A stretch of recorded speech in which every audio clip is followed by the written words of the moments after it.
ఎన్నికల ప్రచారంలో కమలం పార్టీ దూసుకెళ్తోంది. మెదక్ బీజేపీ ఎంపీ అభ్యర్థి రఘునందన్ రావు ఎండల్ని సైతం లెక్క చేయకుండా ఊరూరు తిరుగుతున్నారు. ఇంటింటికి వెళ్లి ఓటర్లను పలకరిస్తున్నారు. ఇవాళ సిద్దిపేట జిల్లా వర్గల్ మండలంలో రఘునందన్ రావు ఎన్నికల ప్రచారాన్ని నిర్వహించారు. నాచగిరి శ్రీ లక్ష్మీ నరసింహస్వామి ఆలయంలో ప్రత్యేక పూజలు చేశారు.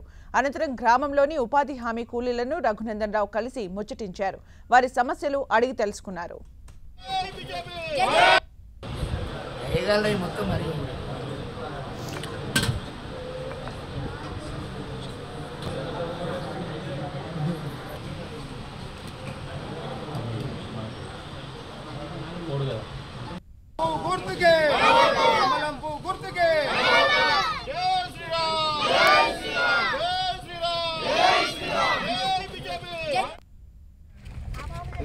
పర్లేదు ఆయనకి ఇష్టం లేదు కానీ ఆయన ముఖం చూస్తే అర్థమవుతుంది కదా.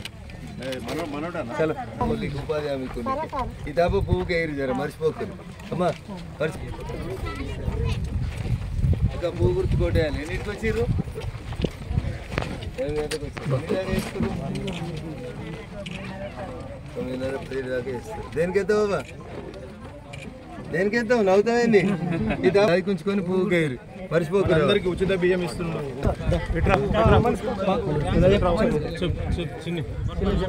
మర్చిపోకు పువ్వు గుర్తుకేయాలి తీసుకొస్తాయి. ఎంత వస్తుంది కూలి?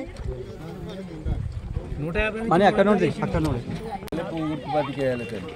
అమ్మా 5 కిలోలు ఫ్రీ బియ్యం వస్తున్నాయా? వస్తలేవా?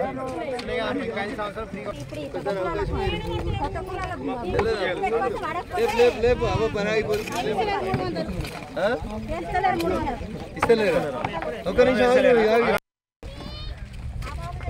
పర్లేదు ఆయనకి ఇష్టం లేదు కానీ ఆయన ముఖం చూస్తే అర్థమవుతుంది.